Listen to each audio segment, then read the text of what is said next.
Hello and welcome back. This is ProTaleDev back with another crystal sales video, and a quick mention.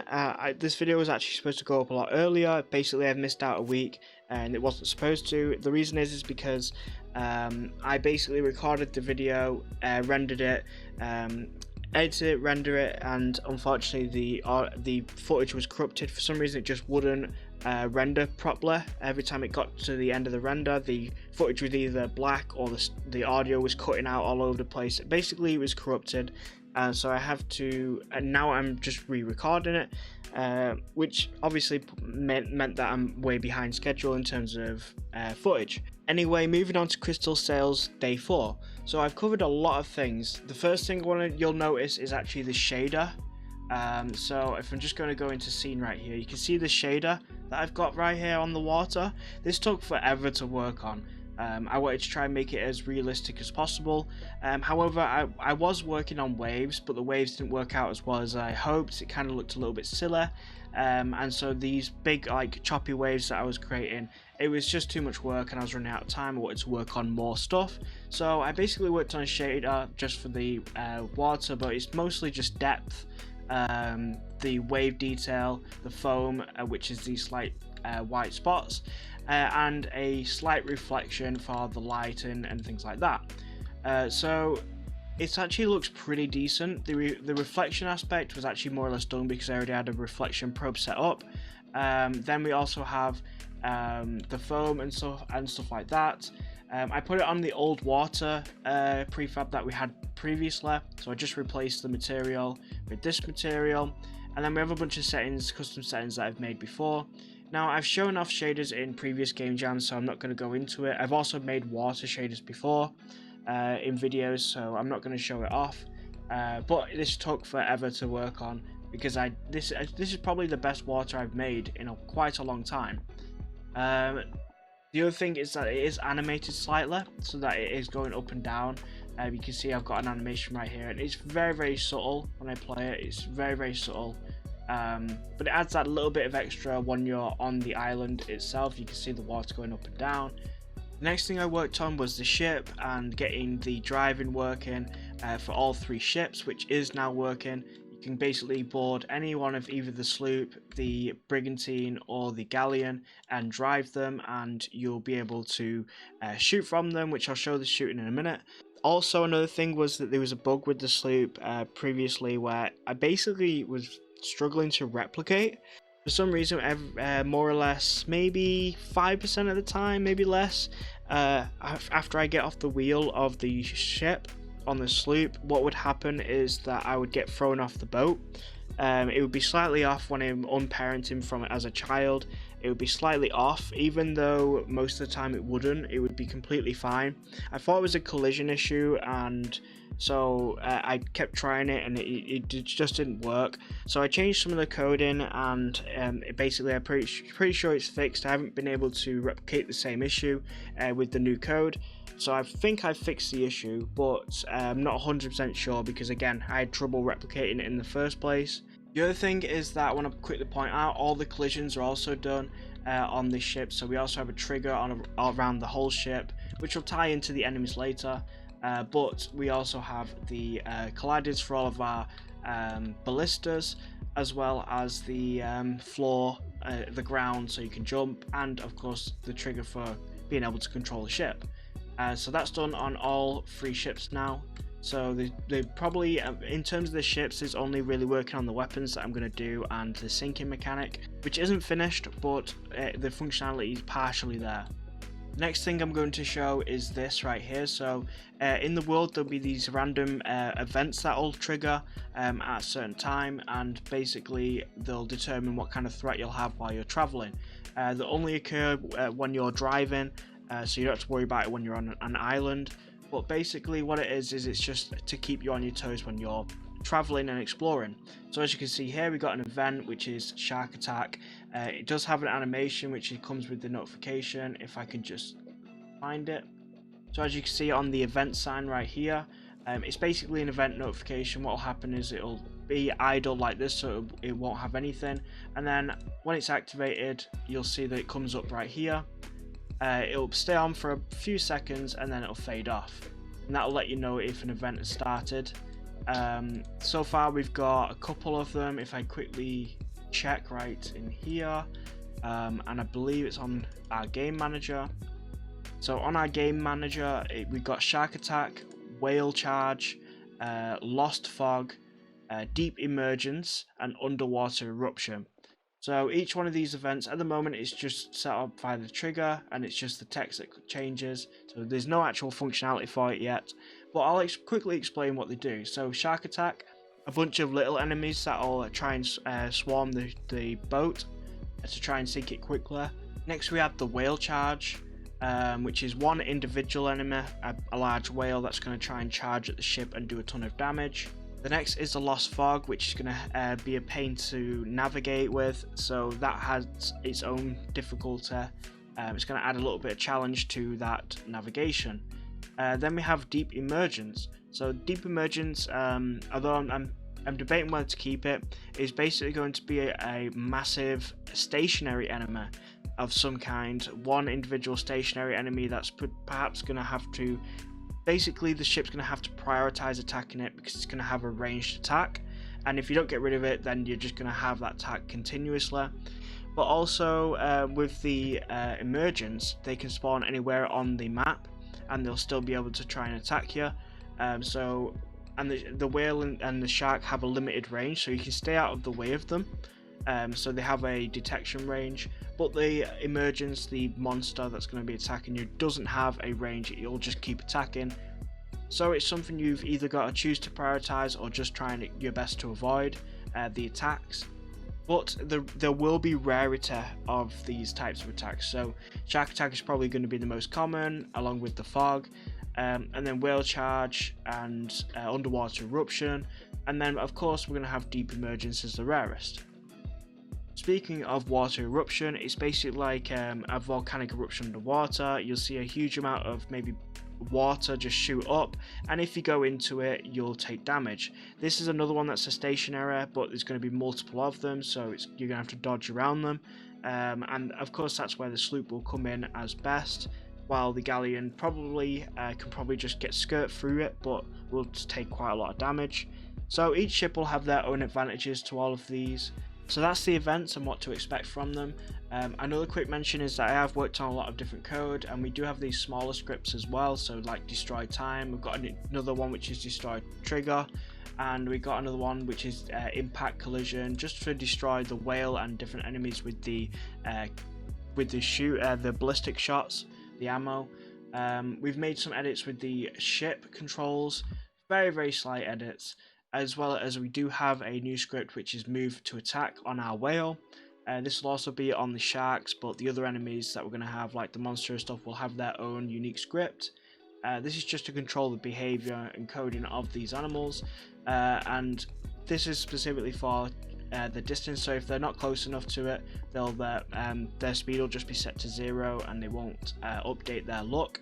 But if they are in range of a ship that's been set right here, depending on what ship you board, will set the specific ship object, and if that range of that ship between you and the whale is a certain amount, then what will happen is it will set that as a move to go towards the and update the transformed position.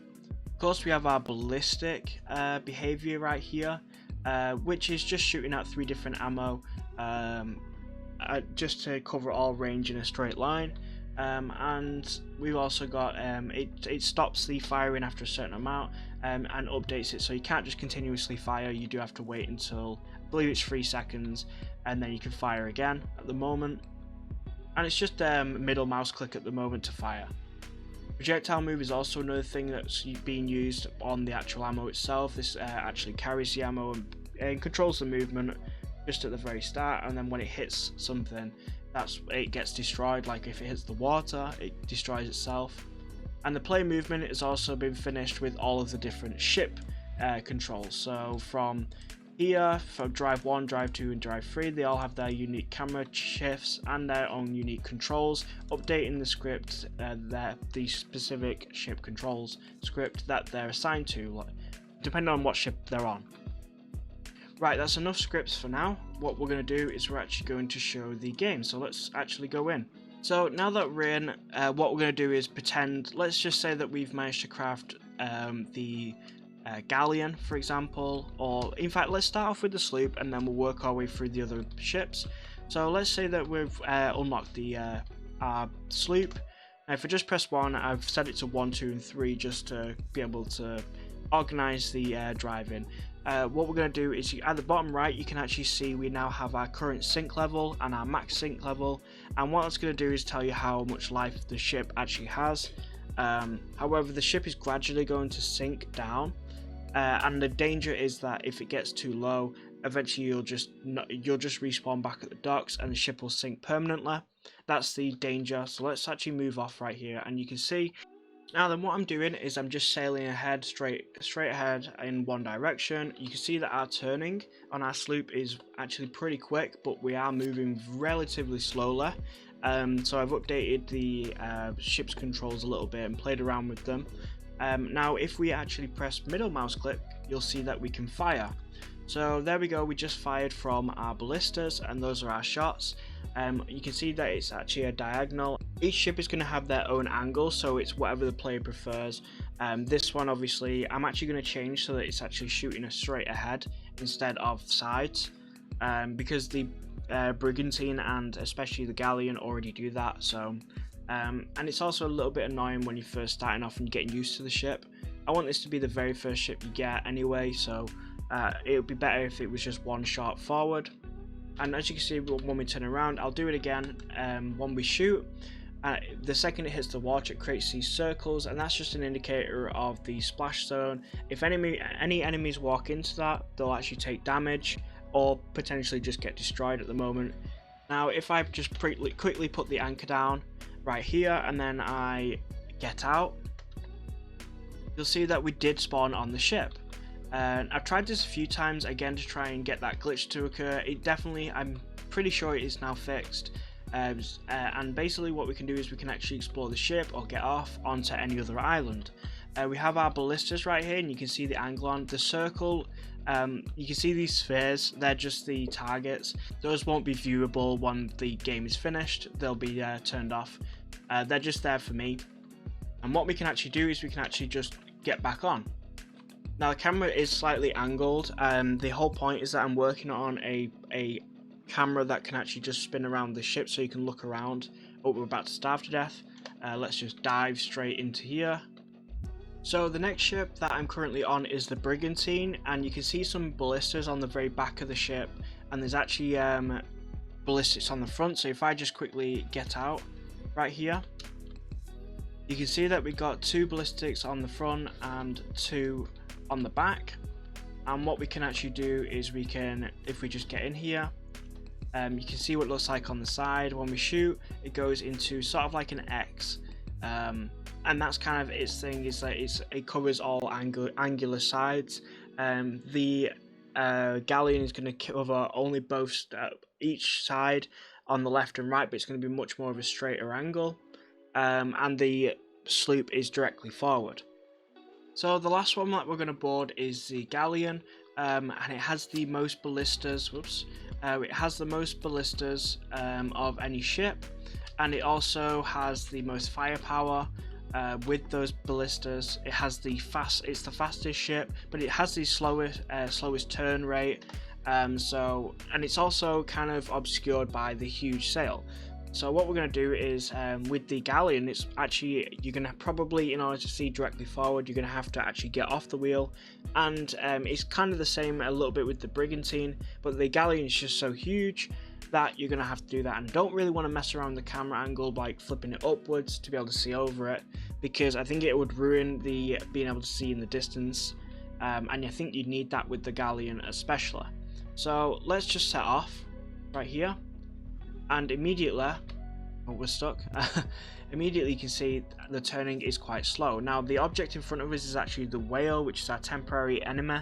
They don't do any damage at the moment because the sinking isn't done yet. It's not actually functional. But what you can see is that when they ram you, they do disappear at the moment. Let's just stop a second and let's get off. And yep, once again we are perfectly fine. You can see the ballistas right here at the top. Nothing to shoot backwards like the brigantine. and as you can see, we got these 4 set of ballistas at the front. Now if we were to get back on, see that the angle is changed obviously again, but we can actually see how it looks like from the side. So if we just shoot there, you see it's more or less directly on to our side, meaning there's a lot of firepower. If you can just angle your ship and turn, then you can get a really solid shot in both directions from that area, and it'll cover quite a lot of area in that side. Of course the turning rate is very slow, so you've got to keep that in mind. Now I'm thinking of angling these ballistas a little bit better because there are impact zones that are overlapping, so I'm going to separate them a little bit more and make them much more straight than they currently are. Once I've done that, they'll be pretty much finished. And the last thing I'm going to quickly show is the prefab for the impact zone. So it's very basic. It's literally just 2 scripts: destroy time, so destroy over a certain amount of time, and then the impact collision. And we were using a plane initially. You can see that it says a plane, and this is because we actually had a texture there with just that would be on the surface, but I didn't like it too much, so I changed it to just a sphere, which even now I'm still not 100%. I might just get rid of it altogether, but we'll see. Then of course you have the ammo with the collision area for it, and the move projectile based on a certain amount of speed and damage that they'll do, and of course the ballistas with their target and their ballista behavior right here with their fire point, where they fired to, as well as their target, which gets updated to this object. Okay, so I actually had a lot to show in this video. I worked on a lot of things in the 4th day, tried to get a lot of the code done for the firing for the ship, and tried to get the ships finished, and so that took quite a lot of time. Also the water shader took a lot of time for me to play around with, and I think it is the best water shader I've made in a long time. It took a very long time for me to do, but that's going to do it. So this is ProTaleDev, and I'll see you next time.